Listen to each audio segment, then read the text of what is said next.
20 নম্বর সূরা, সূরা তাহা সূরাটির নাম। কন্ত কি কইছি? সবাই বলেন।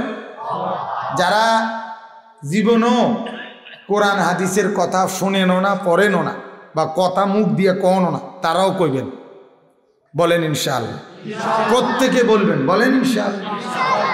ফায়দা হবে, উপকার হবে। আমি তো সাধারণ মানুষ, আমরা আর এডি কইয়া কিরমু না, আমনে কইয়া অনেক লাভ হইব, সাধারণ থেকে অসাধারণ হয়ে যাবেন, বেদামি থেকে দামি হয়ে যাবেন ইনশাআল্লাহ। কোরআন মানুষকে দামি বানায়। ইন্নাল্লাহা ইয়ারফাউ বিহাদাল কিতাবি আকওয়ামান, আল্লাহ নবী বলছে নিশ্চয়ই আল্লাহ তাআলা এই কোরআন দ্বারা বহু মানুষকে দামি বানাইছে। ওয়ায়াদাউ বিহি আখারিন, আবার বহু লোককে নিকৃষ্ট বানাইছে। আবু জেহেল আর আবু বকর, একজন দামি একজন নিকৃষ্ট। মূল আচরণটা কি? কোরআনের সাথে একজন গ্রহণ করছে, একজন বর্জন করছে, ঠিক কি না বলেন? যিনি গ্রহণ করছে তিনি দামি, যিনি বর্জন করছে তিনি কি হয়ে গেছে? ঘৃণিত। আজ কোন কাফের নামও আবু জেহেল নেই। পৃথিবীর ইউরোপের কোন কাফের, তারাও তো আবু জেহেল নাম রাখেন, তারাও তো আবু লাহাব নাম রাখেন। তাহলে তারা রাখতে সমস্যা কি? আমি তো এটা প্রায়ই বলি, গোটা পৃথিবীর কোন কাফের বেঈমান একটা কুত্তার নামও রাখে না। ফেরাউন ইউরোপে কিন্তু কুকুরের নাম রাখে, বহির্বিশ্বে উন্নত বিশ্বে কুত্তা ফালে। ঘরের মধ্যে ভদ্রলোকরা কুকুরের জন্য মা বাবারে, আপন মা আপন বাপকে সময় দেয় না। বৃদ্ধ আশ্রমে, সরকারি গুদাম ঘরের মতো ওইখানে দিয়ে আসে, ওইখানেই সরকারি আশ্রয়ে লালিত পালিত হয় বয়স হয়ে গেলে মা বাপ। কিন্তু কুত্তারে কমপক্ষে 2-2.5 ঘন্টা লাগাইয়া মহিলারা পুরুষরা আপনার গোসল করায়, এবং স্প্রে, ফেস ওয়াশ, হ্যাঁ বডি যা এবারে কি বডি লোশন, পাউডার, সুনু, ফেয়ার অ্যান্ড লাভলি ডল, আডা ময়দা হ যা পারে এগুলা ডলে। তাইলে এই কুকুরের নাম রাখে তারা, মানে কুকুরকে নাম ধরে ডাক দেয়, টম, জেরি, এরকম আমাদের বিভিন্ন নাম আছে কুত্তা। তাহলে কুকুরের নামে যেহেতু তোমরা রাখো, একটা কুত্তার নাম রাখো না ফেরাও। একটা কুকুরের নামও নাই, নমরুদ। কি পরিমাণ মালউন, অভিশপ্ত, কি পরিমাণ বদনসিব, আজ হাজার হাজার বছর ধরে ঘৃণিতই রয়েছে। কোরআনে আছে ইবলিস আল্লাহকে বলছিল, ইবলিস শয়তান আল্লাহকে বলছিল, আল্লাহ তুমি তো আমাকে বিতাড়িত করে দিলা, আমি চলে যাচ্ছি, তবে আমি তোমার কাছে একটা অনুমতি চাই, আনজিরনি ইলা ইয়াউমি ইউবআসুন, আল্লাহ আমাকে কিয়ামত পর্যন্ত হায়াত দেন। আল্লাহ বলছে ইন্নাকা মিনাল মুনজারিন, যা দিলাম, তুই দীর্ঘজীবী হও। তুমি কি হও? কথা বলেন না, দীর্ঘজীবী হও, কোনো অসুবিধা নেই, তুমি কিয়ামত পর্যন্ত হায়াত নাও। তবে এটা মনে রাখো, তুমি ইন্নাকা মিনাস সাগিরিন, কিয়ামত পর্যন্ত যদি হায়াত পাও তবুও তুমি নিকৃষ্ট, ছোট, ঘৃণিত, এটাই থাকবে। তুমি আর বাইজিদ বুস্তামি হইতে না, তুমি ঘৃণিতই থাকবা। নাউজুবিল্লাহ। এজন্য দুনিয়া তামামটা ভোগ করলেও, সবটা দুনিয়া, ইবলিস পৃথিবীর কোন কোন জায়গায় যাইতে পারে না, কথা কোন না?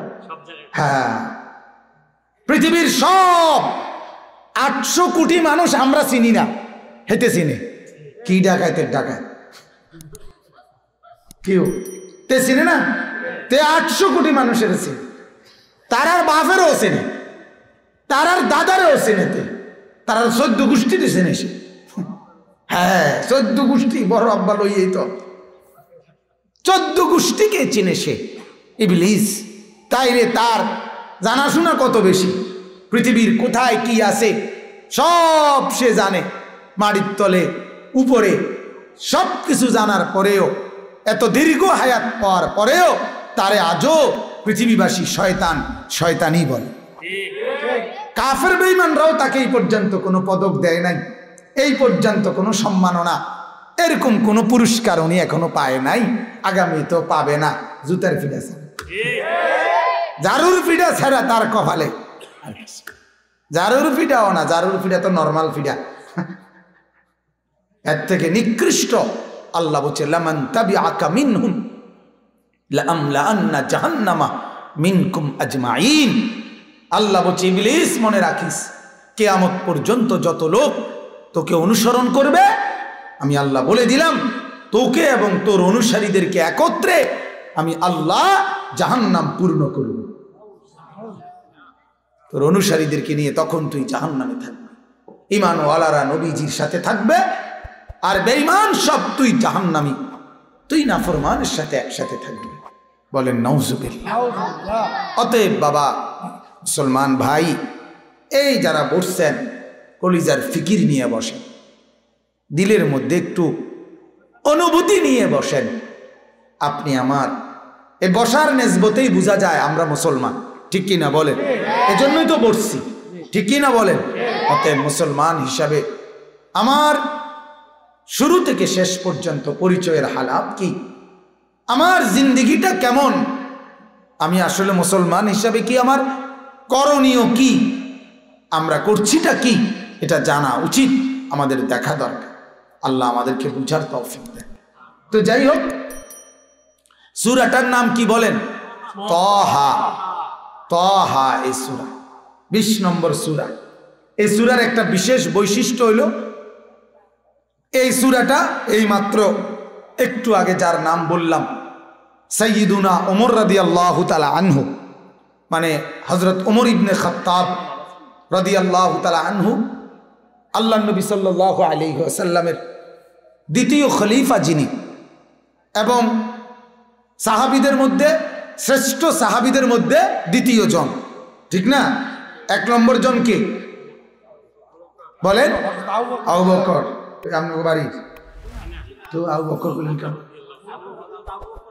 হযরত আবু বকর সিদ্দিক রাদিয়াল্লাহু তাআলা আনহু, কমপক্ষে আবু বকর রাদিয়াল্লাহু তাআলা, সাহাবায়ে কেরামের নামের আজমত অনেক বেশি, অনেক বেশি।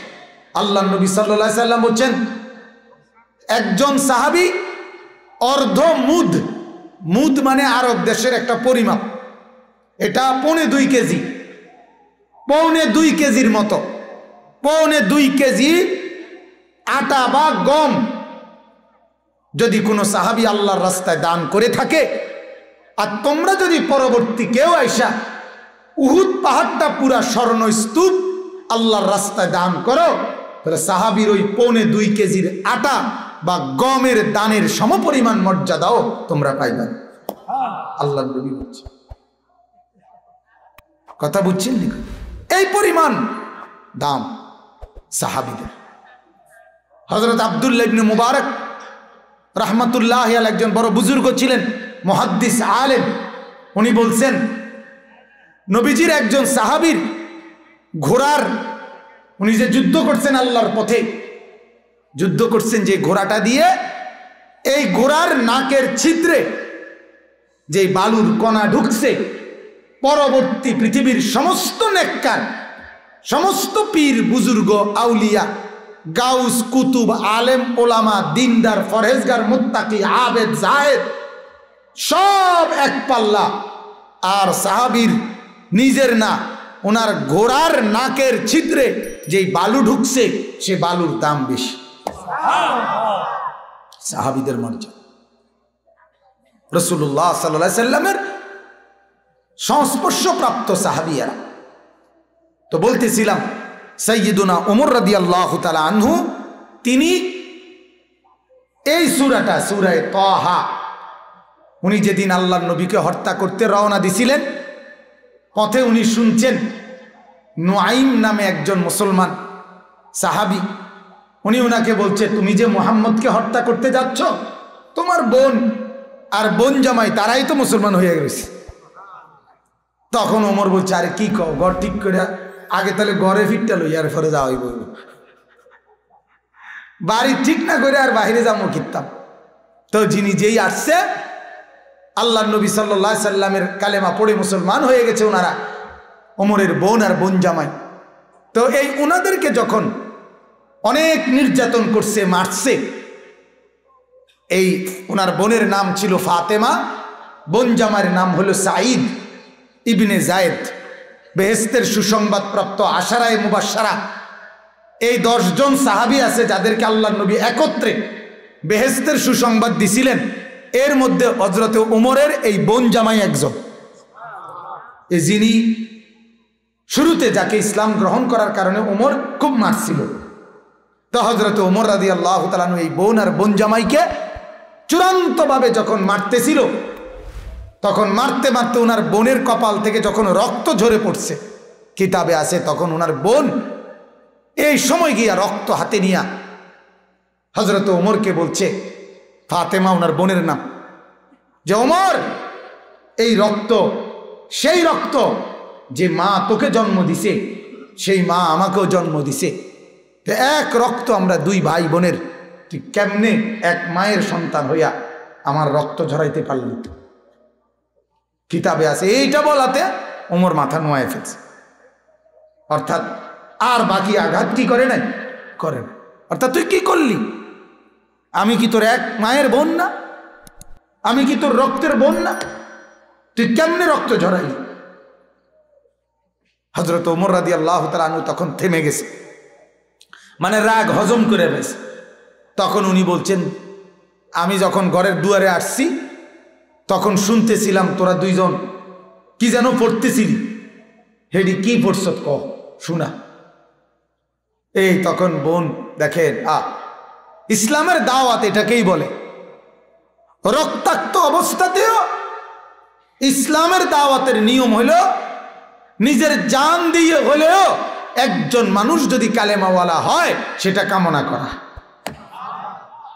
দুনিয়া থেকে তো চলে যাবই আমি, কিন্তু যাওয়ার টাইমেও যেন আমার আচরণ দ্বারা একজন মানুষ কালেমাওয়ালা হয়। আমরা কিতাবে পড়ছি, হায়াতুস সাহাবা কিতাবে, নবীজির এক সাহাবী এক সর্দারের কাছে ইসলামের দাওয়াত পেশ করছে, হারাম ইবনে মিলহান রাদিয়াল্লাহু তাআলা আনহু। তখন ওই সর্দারের ভাতিজা সাথে সাথে তরবারি বের করে অনেক লোক তাদের কওমের কাফের তাদের সামনে একটা কোপ দিয়া ওনার গর্দান মধ্যে কোপ দিছে এই সাহাবীর। ওই সাহাবীর সাথে সাথে শহীদ অবস্থা, মানে শহীদ হয়ে যাচ্ছে, মরে যাবে এক্ষুনি, প্রাণ চলে যাচ্ছে। এই কায়ত হইয়া পড়তে পড়তে উনি একটা কথা বলছে শুধু, ফুস্তু ওয়া রব্বিল কাবা, কাবার রবের কসম আমি কামিয়াব হয়ে গেলাম। ফুস্তু ফুস্তু, আমি সফল হয়ে গেলাম। অর্থাৎ তুই মনে করিস না আমি ব্যর্থ, মরে গেছি দেখা, না, আমার এই মৃত্যু শাহাদাত। আমার বেঁচে থাকা যেমন দামি ছিল, আমার এই জান দেওয়াও এখন আমার জান্নাত। সুবহানাল্লাহ। আর জান্নাত পাওয়া মানে তো আমি কামিয়াব। কামিয়াব কিনা বলেন না? আল্লাহ কোরআনে বলছে, ফামান যুহজিহা আনিন নার ওয়া উদখিলাল জান্নাহ ফাকাদ ফাজা। আল্লাহ বলে, যাকে জাহান্নাম থেকে মুক্তি দেওয়া হলো আর জান্নাতে প্রবেশ করানো হলো, ফাকাদ ফাজা, সে কামিয়াব হয়ে গেল, সফল হয়ে গেল। তাহলে এই সাহাবী সফল কিনা বলেন? কিতাবে আছে। শুধু এই কথা শুই না, তখন ওই জায়গায় দাঁড়ানো 200 কাফের কালেমা পড়ে মুসলমান হয়ে গেছে। তারা বলছে, হায় মৃত্যু পথযাত্রী, মৃত্যুর মুখে মিথ্যা বলে না। মানুষ মৃত্যুর মুখে কি বলে না? স্বাভাবিকভাবে মিথ্যা বলে না। কাজে এই লোকটা যেহেতু মৃত্যুর মুখে বলছে, সে তার মৃত্যুটাকে সে আরো গ্রহণ করে নিছে সাদরে, সে বলতেছে কামিয়াব, তাহলে বোঝা গেল এই ধর্ম সত্য। এজন্য ওনারা কালেমা পড়ে মুসলমান হয়ে গেছে। তো এই বোন যে তার মাথা ফাটায় ফেলছে, ভাই রক্ত ঝরছে, এবার বোন সেই রক্ত মুছে বলতেছে, শুনবা তাইলে ভাই আমরা কি পড়তেছিলাম? তাইলে তুমি পবিত্র হইতে হবে। পবিত্র করাইয়া নিছে, পাক করাইয়া নিছে ওনাকে, হযরত ওমরকে পবিত্র করাইয়া এরপরে এই একটা সূরা থেকে তেলাওয়াত করে শুনাইছে।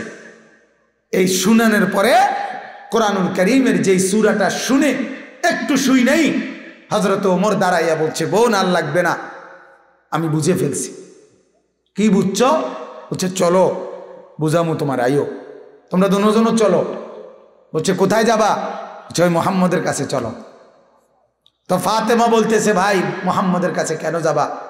বলছে হ্যাঁ বোন, আর ভাগবো না, চিন্তা করো না, এবার গর্দান নেব না, নিজের গর্দান দেব, জান নেব না, জান দিয়েই দেব, নিজেকেই দিয়ে দেব, চলো। এরপরে হযরত ওমর আল্লাহ রসুলের কাছে গিয়ে কালেমা পড়ে মুসলমান হয়ে গেছে। তো এই যে সূরাটা পড়ে শুনাইছিল, যেই সূরাটা শুনে ওমর কালেমা পড়ে মুসলমান হয়েছে, এটাই সূরাটা। কোন সূরা? কোন সূরা? তাহা। এই সূরা শুনে হযরত ওমর রাদিয়াল্লাহু তাআলা আনহু কালেমা পড়ে মুসলমান হয়েছে। বলেন আলহামদুলিল্লাহ। এবার আমি যে আয়াতগুলো পড়ছি, এই সূরার 9 নম্বর আয়াত থেকে 16 নম্বর আয়াত পর্যন্ত, 9, 10, 11, 12, 13, 14, 15, 16, 18, 8টা আয়াত। এই 8টি আয়াত আমি তেলাওয়াত করছি। এবারে অল্প কথায় এই 8 আয়াতের তর্জমা শুনাইতেছে, আল্লাহ তৌফিক দান করেন। মূলত এই 8টা আয়াত কার ঘটনা? একজন নবী ছিলেন, আল্লাহ পাকের উলুল আজম, মানে আল্লাহ তাআলার নবী এবং রসুলের সংখ্যা 1.25 লাখ, 1,24,000 অথবা 2,24,000, অথবা তার চাইতে বেশিও হইতে পারে, তার চাইতে কমও হইতে পারে। প্রথম জন আদম, আখিরি জন মুহাম্মদুর রাসূলুল্লাহ সাল্লাল্লাহু আলাইহি ওয়াসাল্লাম। এর মাঝখান দিয়ে এবারে 24,000 হোক, 25,000 হোক, আর কম হোক, বেশ হোক, এটা আমাদের কোনো সমস্যা নাই। প্রকৃত একেবারে গুণ্যা সংখ্যা কোনো কিতাবের মধ্যে এরকম নাম লিস্টি সহ নাই, যার কারণে পূর্ববর্তী ঐতিহাসিকগণ বর্ণনা করছেন। তবে এটাই বিশ্বাস আমাদের, আদম শুরু, নবী পাক সাল্লাল্লাহু আলাইহি ওয়াসাল্লাম শেষ নবী, এর মাঝখানে যত নবী সকলকে আমরা নিশ্চিন্তে মানি। ঠিক কিনা বলেন? আমাদের নবীর পরে নতুন কোনো দাবিদারকে আর মানি না। ঠিক কিনা বলেন? নতুন করে কেউ যদি কয় আমি নবী, তোর কলে ফিসে দিয়ে ফিরি, তুই নবী হনের দরকার নাই। আমাদের নোয়াখালীর একজন বড় বুজুর্গ আলেম ছিলেন, আল্লামা হযরত মাওলানা মুস্তাফা আল হুসাইনি রাহমাতুল্লাহি আলাইহি, মারা গেছেন এবার কিছুদিন আগে। অনেক বড় আল্লাহওয়ালা আলেম ছিলেন, বয়ান করতেন। তখন উনি একবার বয়ানে বলছিলেন যে বাসের মধ্যে 2টা সিট, তো এক সিটে একজন বসছে আর এই সিটেও একজন বইছিল, মাওলানা হারুন এখানে বসছিল। তো এখন সিট নিয়ে বাইরে বাসের থেকে, বাস ছাড়বে হয়তো আরো 2-4 মিনিট, সে একটু নিচে গেছে। তো যাওয়ার সময় তার ব্যাগটা এখানে রাইখা আপনার বলে গেছে আমারে যে ভাই একটু খেয়াল রাখছেন, মানে আমার সিট আর কি, এটা কথা বুঝছেন না? এখন যেই আসে এনে বইতে বুঝলা, সে কয় কি কয় লোক আছে, সে কি কয় কই লোক আছে ব্যাগে না, কথা বলেন না? অথবা হে কি কয়, কথা কোন বুঝছেন নি কথাটা? মানে এটা কয় না, অথবা রাখছে কি ব্যাগ, কয় কি কি আছে, লোক আছে। আমাদের নবী সাল্লাল্লাহু আলাইহি ওয়াসাল্লাম ইন্তেকালের পূর্ব মুহূর্তে উম্মতের কাছে বলে গেছে, তারাকতু ফীকুম আমরাইন লান তাদিল্লু মা তামাসসাকতুম বিহিমা কিতাবাল্লাহ ওয়া সুন্নতি। আমার উম্মত, আমি চলে যাচ্ছি আমার মাওলার কাছে, তবে আমার জায়গা, আমার সিটে আমি খালি রেখে যাচ্ছি না, আমি 2টা জিনিস রেখে যাচ্ছি। যতদিন এই 2টা জিনিস ধরে রাখবা তোমরা পথভ্রষ্ট হবা না। একটার নাম কোরআন, আরেকটার নাম আমার সুন্নাত। এই 2টা আমার সিটে রেখে গেলাম, এবার আমি যাচ্ছি। এখন তোমাদের দায়িত্ব, কিয়ামত পর্যন্তই এই নবুয়তের সিটে কেউ নতুন করে আইয়া বইতে চাইলেই কোরআন সুন্নাত এখানে আছেই, তুমি কইবা লোক আছে। তুমি কবে কি আছে? আমরার নবী আছে, আমনের মতো বাদাই মাইনের দরকার নেই, যাবে কথা। তুই মাড়ির তলে গিয়ে নবী দাবি করবে না, সারেন দেবে না। তুই কই থেকে আইসো? কোথাকার কাদিয়ানি? তুই আসছো গোলাম আহমদ কাদিয়ানি, তুই আইসো নবী দাবি করতে, যাবে না। হ্যাঁ, বুঝেন না কথা? আমরা কি আছে? আমরা নবী আছে। আমরা নবী কি আছে? কোরআনের পৃষ্ঠায় পৃষ্ঠায় আমাদের নবীর সাক্ষ্য এখানে আছে, আছে কি না বলেন? হাদিসের কিতাবে পুরাটাই আমাদের নবীর বর্ণনা, আমাদের ইমানদারদের চেহারা, আমাদের জিন্দিগির বন্দিগি, আমাদের ইবাদত আমল, আমাদের মসজিদ মাদ্রাসা, সব কিছুর মধ্যে আমাদের নবীর নমুনা আছে। কাজে আমরা নতুন নবী লাগবে কেন আমাদের? ঠিক কিনা বলেন? এজন্য এই 1,24,000 নবী বা 2,24,000 নবীদের মধ্যে কিংবা কম বেশি কয়েকজন নবী, বিশেষ কিছু নবী ছিলেন, রসুল ছিলেন, যাদেরকে উলুল আজম নবী বলে। আরবি শব্দ ফাসবির কামা সাবারা উলুল আজমি মিনার রসুল। উলুল আজম মানে হইল সমস্ত নবীদের মধ্যে সবচেয়ে দৃঢ়চেতা, সবচেয়ে মজবুত এবং সবচেয়ে বেশি দাওয়াতের কাজে মেহনতওয়ালা, এরকম কিছু বিশেষ নবী ছিলেন। তন্মধ্যে মূসা আলাইহিস সালাম একজন। তন্মধ্যে মূসা আলাইহিস সালাম কি? যিনি এত পরিমাণ দিকদারি, আমরা দেশে কয় দিকদারি মানে বিরক্তি, তার কওমের সহ্য করছে। অন্য কেউ হইলে কন্যাইয়া সিধা করে দিল। এত ঝামেলা উনি সহ্য করছে, ওনার কওম। বনি ইসরাইলের মতো বেজাইল্লা আর কি, প্রত্যেক কথার মধ্যে এরা প্রশ্ন করত। একটা গাভী জবাই করতে বলছে একরে, কথা বুঝছেন? যার কাছে যেই গাভীটা আছে তুই এটা জবাই না করবি, এইটার প্রশ্ন করতে করতে করতে এটা বয়স কি হইব, এটা কালার কি হইব, এটা কি খেতে সরিন না না বাইক বান্ধুন না, কথা বুঝছেন? মানে এটা কি আলসো হইন না না এমনি এমনি বান্ধিয়ে তুইছে, এটা দিয়ে কি নিজে দুধ খাওয়াই না না বাজারে দুধ বেচুন না। বহু কিসিমের কথা কইতে কইতে কইতে শেষ পর্যন্ত একটা জিগায় তো একটা বিধান আসে, একটা জিজ্ঞায় তো একটা হুকুম আসে আল্লাহর পক্ষ থেকে। এরকম করতে করতে শেষ পর্যন্ত তার আর পুরা এলাকায় আর এরম গাবি আর একটাও খুঁজে যাবে। এই হেগারা যেগুলা ফেঁসাইয়া বাইর করছে। এই সূরা বাকারা একটা সূরা আছে না, এই সূরা বাকারা, এই অর্থ হলো গাবি। এই গাবি, এটা এই বনি ইসরাইলের গাবির ঘটনা। মানে আমি শুধু অল্প কথা কইলাম আর কি, ওইখানে বললে মজার ঘটনা আছে।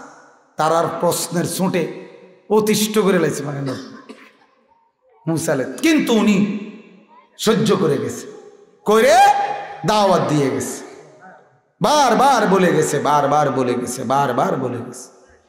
তাদেরকে বলছে এই এলাকায় তোমরা মাথা নোয়াইয়া ডুববা সবাই। তারা মাথা না নোয়াইয়া দুই পাও আগে ভিতরে দিয়া পিছের দিকে ঢুকছে। এই বন্ধু, হ্যাঁ, এত শক্ত, এত ঝামেলাওয়ালা ছিল।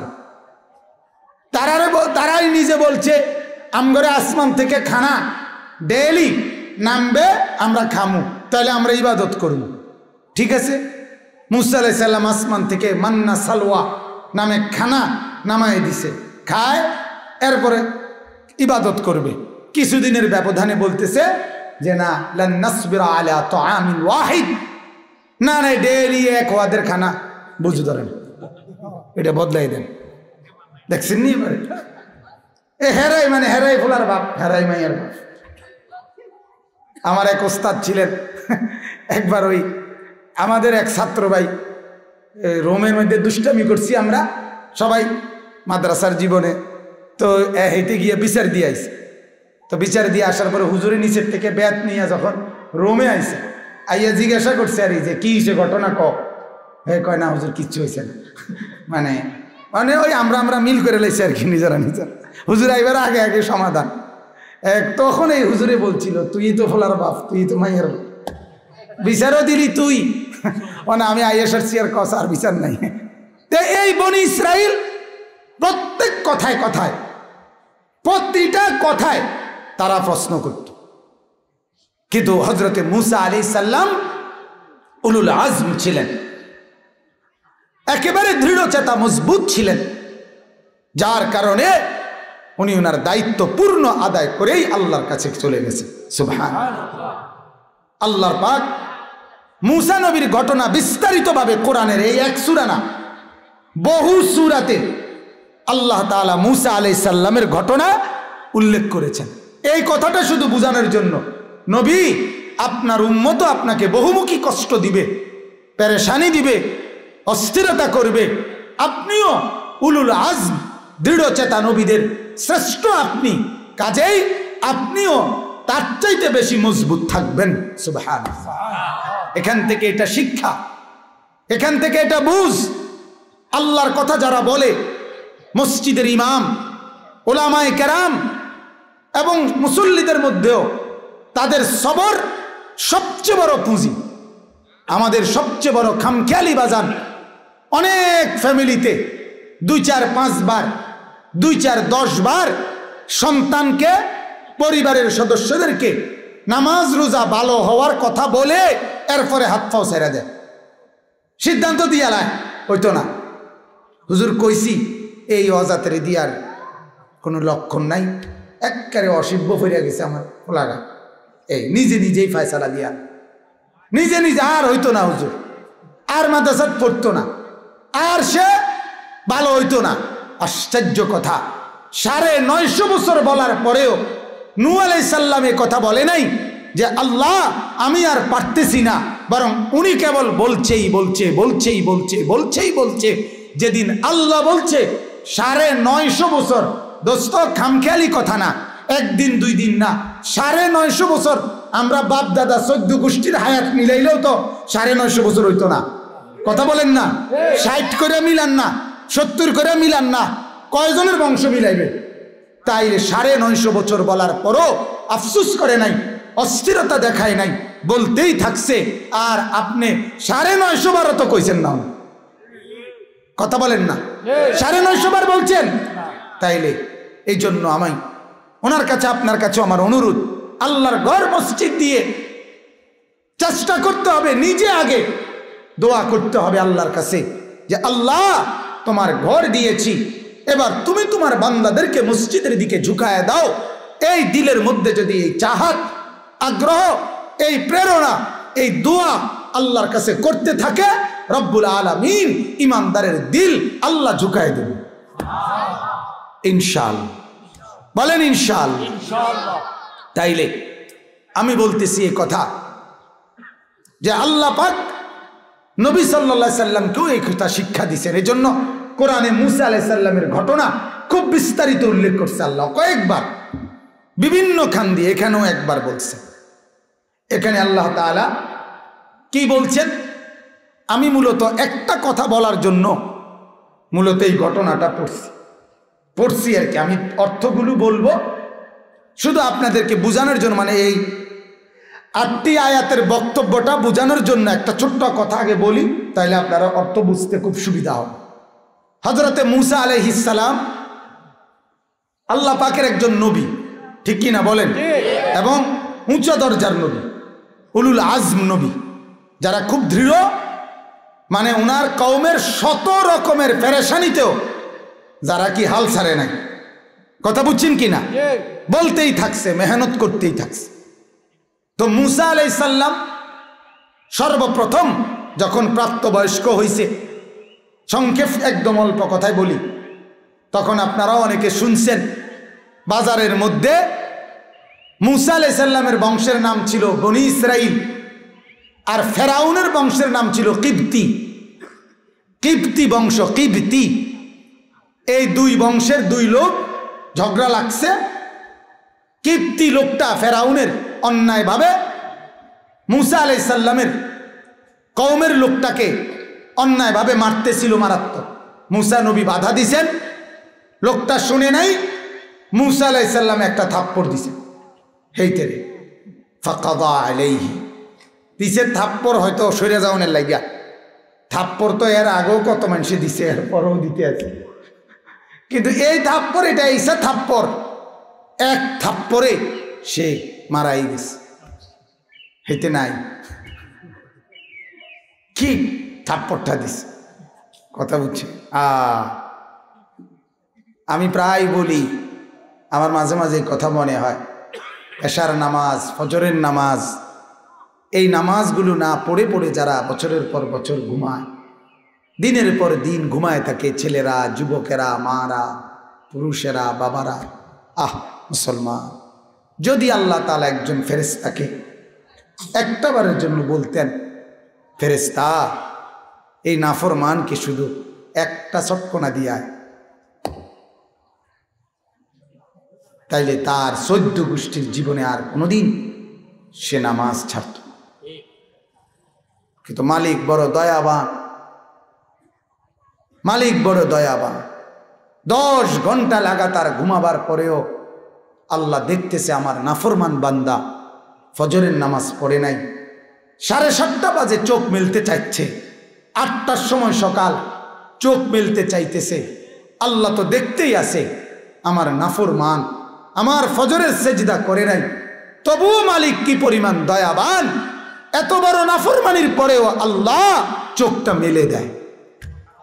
আল্লাহ বলছে ঠিক আছে বান্দা চোখ মেল, আবার দুনিয়ার সংসার করবি কর, ঠিক আছে, আবার দুনিয়া সাজা, আবার দুনিয়া সাজা, যা তোকে আমি আবারও সুযোগ দিলাম, আবারও সুযোগ দিলাম।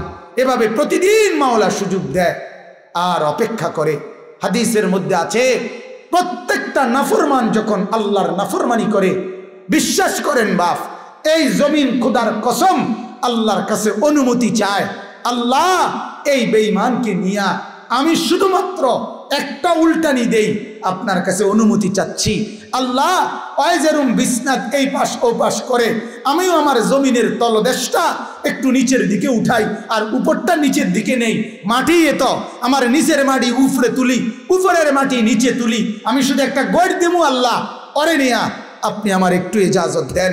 আল্লাহর কসম বাপ রব্বুল আলামিন তখন বলে, না জমিন এমন করিস না, ও যে আমার হাতে বানানো বান্দা, ওর নাক আমি লাগাইছি, ওর চোখ আমি লাগাইছি, ওরে ঘুম আমি বাড়াইছি, ওর চোখ আমি বেলে দিয়েছি, রাত হয়েছে আমি ইন্তজাম করেছি, আমারই তো হাতে গড়া, দেখি না আমার বান্দা তওবা করে কিনা, ফিরে আসে কিনা, ফিরে আসে। আনিবু ইলা রাব্বিকুম, আল্লাহ বলে তোমরা তোমাদের রবের কাছে ফিরে আসো বান্দা, আমি অপেক্ষায় আছি বান্দা, যেদিনে সুযোগ পাও আইসো, আসলে আমি মাফ করে দেব। এক নাফরমান সন্তান তার মা আর বাপ থেকে যদি আলাদা হয়ে যায়, 2 বছর 4 বছর পরে চোখের পানি ছেড়ে মা আর বাবার সামনে এসে যদি মাফ চায়, হাদিসের বক্তব্য দ্বারা বোঝা যায় ওই মা আর বাপ সন্তানের চোখের পানি দেখেও মাফ করতে যদ্দূর দেরি না করবে, খুদার কসম রব্বুল আলামিন তার নাফরমান বান্দার চোখের পানি দেখলে মা আর বাবারও কোটি দিন আগে, কোটি সময় আগে আল্লাহ মাফ করে দিবে। এমন যিনি তিনি আল্লাহ, এমন যিনি তিনি রহমান, এমন যিনি তিনি রহিম। এদিক সেদিক তাকায়েন না, আমার ওয়াজ শেষ হয়ে যাইতেছে। অতএব আমার ভাইরা, এটা আপনারা বোঝা উচিত, আমরা এটা বোঝা উচিত। আমাদের জিন্দিগি এভাবেই রাত, এভাবেই দিন পার হয়ে যায়। যুবকরা তোমরা একটাবার নিজেদের বিবেককে বলিও দোস্ত, নিজেদেরকে একবার প্রশ্ন করো, কিভাবে এভাবে লম্বা গত 6 মাস, গত 9 মাস, বছরের পর বছর একদিনও ফজরের নামাজের সেজদা দেও না, তুমি মুসলমান না? তুমি কি আল্লাহকে চেনো না? তোমার মা মুসলমান না? তোমার বাবা মুসলমান না? তোমারে আল্লাহ বানায় নাই? তোমার নাক চোখ আল্লাহ লাগায় নাই? তুমি কার ইচ্ছায় ঘুমাও বাপ বলেন? তুমি কার ইচ্ছায় জেগে ওঠো? তোমার মুখের হাসি আল্লাহর দান, তোমার চোখের পানি আল্লাহর দান, তোমার রাতের ঘুম আল্লাহর দান, তোমার সকালের জেগে ওঠা আল্লাহর দান। এই হাত যখন ঘুমাইছ তখন তো আর নাড়তে পারো নাই, এমনিই পড়েছিল। আবার চোখ মেলার সাথে সাথে পুরা বডির স্প্রিং আবার সচল করে দিছে আল্লাহ। আল্লাহ যদি মাওলা সচল না করতেন দুনিয়ার কেউ পারত না। যদি আল্লাহ রাত ভোর না বানায় পৃথিবীর কেউ ভোর বানাতে পারবে না। আল্লাহ কোরআনে বলছে, যদি দিনকে আমি আল্লাহ অন্ধকার না বানাই কেউ আর রাত আনতে পারবে না। যদি অন্ধকারকে আমি আল্লাহ আলোকিত না বানাই তাইলে কেউ আর আলো আনতে পারবে না। মান ইলাহুন গায়রুল্লাহ ইয়াতিকুম বিদিয়াইন। কেমনে বললে বুঝবেন আপনারা? আসলে আমরা বুঝি না, বুঝি না বাপ, মাঝে মাঝে বুঝি না, মাঝে মাঝে মনে হয় শুধু নিজেই কাঁদি, নিজেই কাঁদি। এছাড়া আর কি করার আছে? চোখের পানি ছাড়া আর কি করার আছে? আপনারা এইখানেও যারা বসছেন, এই যত মাসন মাশাআল্লাহ কি সুন্দর করে বসছেন। কেমন সুন্দর হবে যদি জান্নাত করেন, ভাবেন না একবার যদি জান্নাতে একবার বসা যায় এমন কেমন মজা হবে। কিন্তু সেজদা বিহীন জান্নাতে কেমনে যাবে? বন্দিগি বিহীন এই কপাল যদি সেজদা না থাকে কিভাবে যাবে? আল্লাহকে নারাজ করে জান্নাতে কেমনে যাবেন বাবা? কেমনে? দুনিয়া দুনিয়া ভোগ করতেছেন, দুনিয়াই ভোগ করছেন। খুব বেশি কি ভোগ করছেন বলেন? এমন কোন দিন গেছে যেদিন পেরেশানি নাই? কথা বলেন না ভাইয়া, কোন দিন গেছে? এমন একটা দিন গেছে নি পেরেশানি নাই? পেরেশানি ছাড়া কোন দিনটা গেছে? সিএনজির একজন ড্রাইভার তাকায় থাকে তীর্থের কাকের মতো, কখন একজন কাস্টমার আসবে। তার কলিজার ভিতরে অস্থিরতা। একজন কাস্টমার, একজন দোকানদার তাকায় থাকে একজন কাস্টমারের দিকে। এই তো দুনিয়া, সারাক্ষণ পেরেশানি। কখন জমবে কয়টা টাকা, কখন জমবে কয়টা খাবার। এই না রব্বুল আলামিন বলেন, আমি আল্লাহ তাআলা যদি শান্তি তুলে নেই, আমি যদি রিজিক তুলে নেই, আমি যদি দুনিয়ার থেকে তোমাদেরকে দুর্ভিক্ষ দিয়ে দেই, আমি যদি অভাব দিয়ে দেই, আমি যদি দারিদ্রতা দিয়ে দেই, কে আছে তোমাদের এই অভাব আর দারিদ্রতা দূর করবে? কথা বলেন না। যে হসপিটালে মানুষ সুস্থ হয়, ওই হসপিটালে মানুষ মারা যায়। যে ডাক্তারের প্রেসক্রিপশনে মানুষ সুস্থ হয়, ওই ডাক্তারের প্রেসক্রিপশনে ওষুধ খায়, মানুষ মারা যায়। ওষুধ খাইতে খাইতে মানুষ সুস্থ হয়, ওষুধ খাইতে খাইতে মানুষ মারাও তো যায়। বোঝা গেল ওষুধের হাতে তো কিছুই নাই, হসপিটালের হাতে তো কিছুই নাই, ডাক্তারের হাতে তো কিছুই নাই। যা তা একমাত্র কায়নাতের মালিক আল্লাহ তাআলার হাতে। তাকে কেন নারাজ করছেন? কেমনে বললে বুঝবেন? যদি বলেন হাত ধরে বলি তো আসেন হাত ধরে বলি। যদি বলেন বুকে জড়াইয়া বলি, যুবক আসো বুকে জড়াইয়া ধরি, তোমাকে ধরেই কাঁদি। চলো। চেহারা সুরতের কি হালাত। যতজন বসছেন সবাই এশার নামাজ পড়েন না, আমি জানি, আমার আন্দাজ আছে। চেহারা দেখলেই বোঝা যায় বাপ। আহা, কিভাবে ভুলে গেলেন আল্লাহকে? কেন এভাবে নারাজ করছেন আল্লাহকে? মুসলমান, এত ব্যস্ততার ভিতরে দুনিয়ার সব কাজ করা যায়, তো নামাজও তো পড়া যায়, এটা তো কঠিন কিচ্ছু না। আলগা কোনো বোঝা না, সিমেন্টের বস্তা আলগি দেওয়া না। হ্যাঁ, এটা কি এটা গাজি টাঙ্কি কান্দেল? কি এটা? কঠিন কি জিনিস এটা?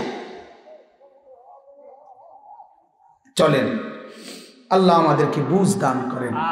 যাদের বুঝ আছে তারা কাঁদেন। চোখের পানির বড় দাম।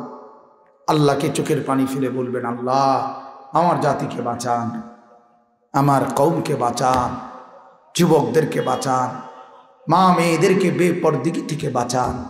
বলেন আমিন।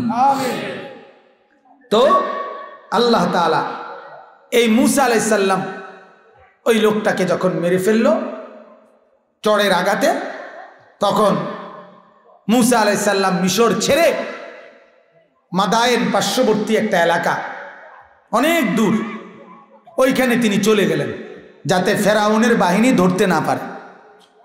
সেখানে যাওয়ার পর লম্বা ঘটনা, সেখানে যাওয়ার পরে উনি এই যে লম্বা পথ সফর করছে, এত ক্লান্ত হয়েছে ওই এলাকায় গিয়া, একেবারে আর যান চলে না, শরীর চলে না। ওইখানে গিয়ে তিনি একটা কূপ, যেখানে ওই এলাকার মানুষ তাদের উট বকরি এগুলারে পানি খাওয়াইতেছে, এই কূপের ফারে গিয়া পাশে গিয়া দাঁড়াইছে। দাঁড়াইয়া এবার অপেক্ষা করে জিরাইতে আছে, মানে বিশ্রাম করতেছে দাঁড়ায়া দাঁড়ায়া। আর পাও চলে না, ক্লান্তিতে আর যান চলে না। তখন দেখছে একটু দূরে দুইটা বোন, দুই মেয়ে, তারা দাঁড়ায়া রয়েছে একলা, তাদের বকরিগুলোকে রশি ধইরা তারা দাঁড়ায়া আছে। মুসা আলাইহিস সালাম অনেকক্ষণ খেয়াল করছে, এই বোন এই দুই মেয়ে তো আলাদা একলা, আর সব পুরুষরা উটের বকরির পানি খাওয়াইতেছে, এরা নিশ্চয়ই যাইতে পারতেছে না এগো কারণে। তখন উনি তাদের কাছে গিয়ে বললেন, কি অবস্থা তোমাদের? তো বলছে, আমাদের আব্বা বৃদ্ধ, এই জন্য আমাদের আর ভাই নাই, আমরাই নিরুপায় হইয়া আসছি বকরির দুধ আরে পানি পান করাইতে, কিন্তু ওরা সব গিয়ে সারলে এরপরে আমরা একাকী পান করাবো। মুসা আলাইহিস সালাম একেবারে দুর্বল, লম্বা পথ সফর করে আসছে, এরপরেও নিজেই ওই লোকদেরকে সরাইয়া একাই, যেটা তফসিরের মধ্যে আছে, তারা 30-40 জন পাথরের যেই বালতি, মানে যেটা দিয়ে পানি উঠায় কূপের তল থেকে, আলগাইতে পারে না, মুসা নবীরা একাই পানি সহ আলগি দিয়া ওই অগর বকরি এগুলারে সব দিয়ে পানি খাওয়াই দিছে, দিয়া অগর হাতে দিয়া দিছে, দিয়া এইবার একবারে বল ফিরে গেছে, শেষ, মানে যে দূর আসিল শেষ, এবারে বৈশাই গেছে। তো কোরআনে আছে উনি বসে গিয়ে এবার আল্লাহকে হাত তুলে বলছে, রব্বি ইন্নী লিমা আনজালতা ইলাইয়া মিন খাইরিন ফাকির। আল্লাহ, এই মুহূর্তে তুমি যাই আমার কাছে পাঠাও রিজিক হিসাবে, আমি এটার প্রতি বড় মুখাপেক্ষী, অর্থাৎ আমি আর চলতে পারতেছি, আমার আর জান বাঁচবে না। এ কথা কয়ে বসছে। বোনেরা গেছে, ওই দুই মেয়ে, তাদের বাবাও ছিলেন নবী, হযরত শুআয়ব আলাইহিস সালাম। শুআয়ব আলাইহিস সালামের কাছে গিয়ে বোনেরা দুইজন বলছে, আব্বা, এইভাবে এক যুবক আমাদের বকরিকে পানি পান করায় দিছে, উনি এক বোনকে পাঠাইছে, যাও তাকে নিয়ে আসো, তাকে উজরত পারিশ্রমিক দেব। এই খানার ব্যবস্থা হয়েছে। ওই বোন আইসা ডেকে নিয়ে গেছে, উনি সেখানে গেছেন, ওনাকে দেখে শুআয়ব আলাইহিস সালামের খুব পছন্দ হয়েছে এবং পুরা ঘটনা শুনছে কি হয়েছে। তখন শুআয়ব আলাইহিস সালাম তখন তাকে বললেন যে, তুমি আমার বাড়িতে আমার বকরিগুলো চড়াইবা, এই কাজ করবা 8 বছর কিংবা 10 বছর, তোমার যেটা ইচ্ছা, 8 বছর কিংবা 10 বছর, যেটাই তোমার ভাল লাগে, যেই মেয়াদ তুমি বকরি চড়াইবা, বিনিময়ে আমি তোমাকে বকরির এক পাল, মানে অনেক বকরি, এটাও দেব, তোমার এলাকায় যাওয়ার সুযোগও তোমাকে দেব, আমার একটা কন্যাও তোমার কাছে বিয়ে দেব। হযরত মুসা আলাইহিস সালাম একটানা 10 বছর এই শুআয়ব আলাইহিস সালামের বকরি চড়াইছেন এবং 10 বছর পরে ওনার স্ত্রী, মানে শুআয়ব আলাইহিস সালামের মেয়ে, তাকে নিয়ে বকরির পাল নিয়ে রওনা দিছেন এই নিজের এলাকার দিকে। মিশরে আবার ফেরত আসতেছেন। এই আসার পথে ওনার স্ত্রী সন্তান সম্ভবা গর্ভবতী ছিল, প্রচণ্ড ঠান্ডা মৌসুম ছিল এবং শত্রুর ভয়ে স্বাভাবিক রাস্তা দিয়ে উনি না এসে ঘুরা পথ দিয়া, অচেনা পথ দিয়া যাচ্ছিল।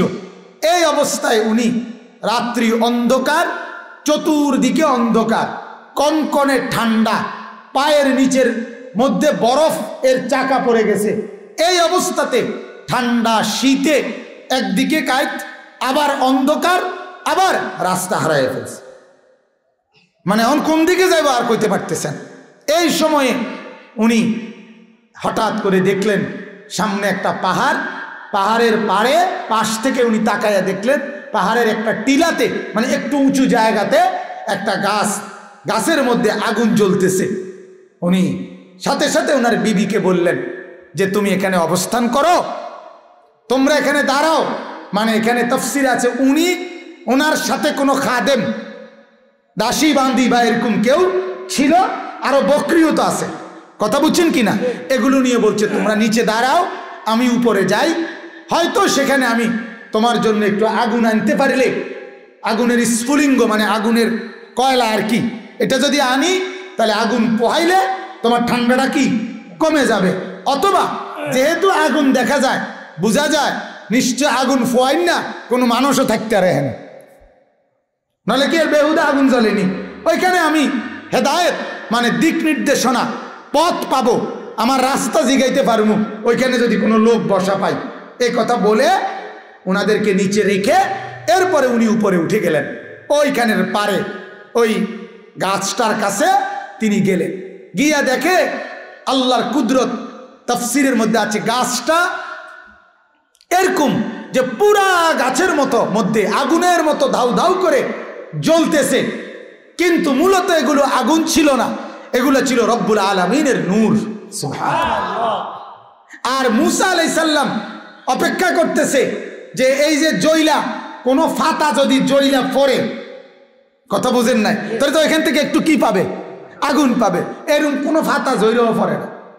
এবার উনি আশপাশ থেকে আরো কিছু পাতা অন্যখান থেকে খুঁজা এবার একত্র করে এইটা আপনি আলগি দিছে, আর এই যে ওইখান থেকে যাতে কি ধরে, কথা বুঝছেননি, এটাও আগুন এমনি আলগি দিছে গাছের পাতা বা ডাল, এটা তখন শুকনা ডাল, এবার আগুন উনার দিকে আগায় আসতে লাগছে, উনি এবার পিছনের দিকে একটু পিছনের দিকে চলে আসছে, কিন্তু আগুন লাগে না, মানে আগুনের কোনো ব্যবস্থাই করতে পারতেছে না, নিজে এমনও পড়ে না, কোনো ফাতাও সিরা পড়ে না, উনারটাও লাগে না, উনি এখন চিন্তা করতেছে হা কি করবো আমি, পড়ারাতে বলে আসলাম এখন কি করব, নিচে গিয়া বউরে কি কমু, অত কাঁপতেছে ঠান্ডা শীতে, এই যখন এই অবস্থায় টেনশনে দাঁড়াইয়া আছে, ঠিক এই টাইমে রব্বুল আলামিন হযরতে মূসা আলাইহিস সালামকে ডাক দিছে, কে?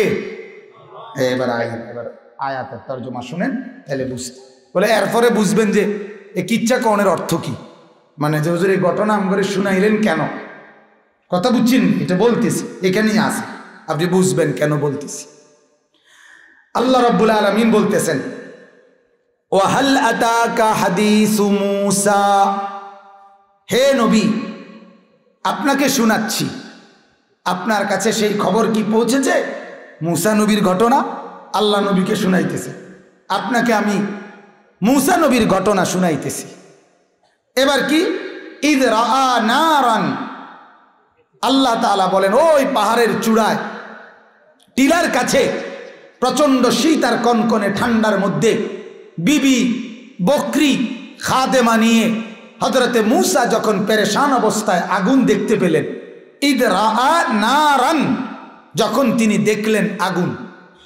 একটা কথা মনে রাখবেন, কোরআনুল কারীমের ঘটনা আছে, কোরআনে বহু বহু নবীর ঘটনা আছে, বহু ইতিহাসের ঘটনা আছে কোরআনের মধ্যে, কিন্তু কোরআনুল কারীমের একটা মূলনীতি, এবং এটা আমাদের জীবনেরও মূলনীতি হলো কোরআন সুন্নাহর কোনো ঘটনার মাকসাদ শুধু কিচ্ছা বলা, গল্প বলা, ঘটনা বলা, এইটা উদ্দেশ্য না, বরং ঘটনার যেই অংশে আমাদের জন্য কোনো শিক্ষা আছে, উপদেশ আছে, ওইটাই শুধু পেশ করা, এটাই হলো কোরআনের মূল উদ্দেশ্য, কথা বুঝছেন, এটা আমরা একটা গুরুত্বপূর্ণ বিষয়। এই জন্য বহু ঘটনা এরম দাগ নম্বর খতিয়ান নম্বর একেবারে বাই সিরিয়াল এরম নাই, বরং যে যে জায়গা দিয়ে দরকার ঘটনার ওই জায়গাটুকু আল্লাহ তাআলা উল্লেখ করছে, কথা বুঝছেন। তো আল্লাহ তাআলা বলেন ইদ রাআ নারান ফাকালা লিআহলিহি, এই যখন তিনি চূড়ার মধ্যে আগুন দেখলেন, তিনি তার বিবিকে বললেন, স্ত্রীকে বললেন পরিবারের, যে উমকুসু, তোমরা এনে একটু দাঁড়াও, অবস্থান করো, ইন্নী আনাস্তু নারা, আমি ওইখান থেকে আগুনের তালাশে যাচ্ছি, লাআল্লি আতিকুম মিনহা বিকাবাসিন, আমি যাইতেছি চেষ্টা করব ওইখান থেকে আগুনের স্ফুলিঙ্গ কয়লা মানে জ্বলন্ত আগুনের টুকরা তোমাদের জন্য নিয়ে আসতে, যাতে করে তোমরা ঠান্ডার মধ্যে একটু কি পাও, কথা বলেন না, স্বস্তি পাও, তাপ পাও। আও আজিদু আলান নারি হুদান, অথবা আমি পাবো ওই আগুনের কাছে গেলে হেদায়েত। কি কি পাবো বলেন? উনি একটা শব্দ ব্যবহার করছে, আও আজিদু আলান নারি হুদান, আমি সেখানে হেদায়েত পাবো। মানে এই দুনিয়ার রাস্তা পাওয়া এটাও একটা হেদায়েত, এটাও একটা পথ। আবার আখিরাতের পথ এটাও একটা পথ। কথা বুঝছেন? এই যে কোরআনুল কারীমকে বলা হয় হুদাল্লিল মুত্তাকিন, মুত্তাকিদের জন্য কোরআন হেদায়েত। আল্লাহর কসম দোস্ত, এই কথাটা যদি শুধু বুঝেন, এই হেদায়েত মানে হইল শুধুমাত্র জান্নাত না, বরং আমার জীবনের একটা সুতা থেকে নিজের ঘর, পরিবার, বিবি, বাচ্চা, চাকরি, ব্যবসা, আয়, রোজগার, মাল, সম্পদ, কামাই, উপার্জন, যা করেন, বিশ্বাস করেন একেবারে প্রতিটা নিঃশ্বাসও যদি কেউ কোরআন সুন্নাহর দিক নির্দেশনা মতে পালন করে, একমাত্র ওই ব্যক্তির সবকিছু সুন্দর হয়, পরিকল্পিত হয়, এবং দুনিয়াও সুন্দর হয়, আখিরাতও সুন্দর হয়। এটারে হেদায়েত। কোরআন কিন্তু শুধু জান্নাতে নেয় না, কোরআন দুনিয়াটাকেও সাজায় দেয়। কি সাজায় দেয় বলেন? হ্যাঁ, আজ পর্যন্ত আপনারা শুধু এতটুকুই বুঝেন, রাসূলুল্লাহ সাল্লাল্লাহু আলাইহি সাল্লামের সুন্নাত এগুলো হলো হেদায়েত। সেটা যেরকম কোন মুসলমান যে নবীর সুন্নত ধরছে তার আর কোনো অস্থিরতা নাই, যে ব্যাপারে যেই সুন্নত সেটা রসুলের গ্রহণ করে নিছে আর কোনো টেনশন নাই। কিন্তু এটারে যেই বাদ দিছে তার আর টেনশনের কোনো শেষ নাই। আমি এই জন্য নিয়মিত বলি, আমরা প্রাইমারি স্কুল পাস করার পর এই চুল চতুর্দিক থেকে সমান কইরা রাখা এটা শিখছি মাদ্রাসায় ঢুকার পর। আজ বয়স 40 শেষ হইয়া 41 রানিং। কথা বুঝছেন? 40 শেষের পথে। তাইলে প্রাইমারি যদি পাস করে থাকি 10 বছর বয়সে, তাইলে 30 বছর, 10 থেকে 40 কত হইল?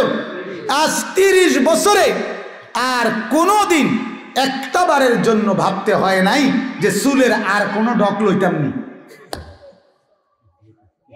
কথা বোঝেন নাই আপনি? আর কোনো মডেল লং যায়নি, আর লাগছে না। আমার আর চুল নিয়ে কোনো টেনশন নাই আজ 30 বছর।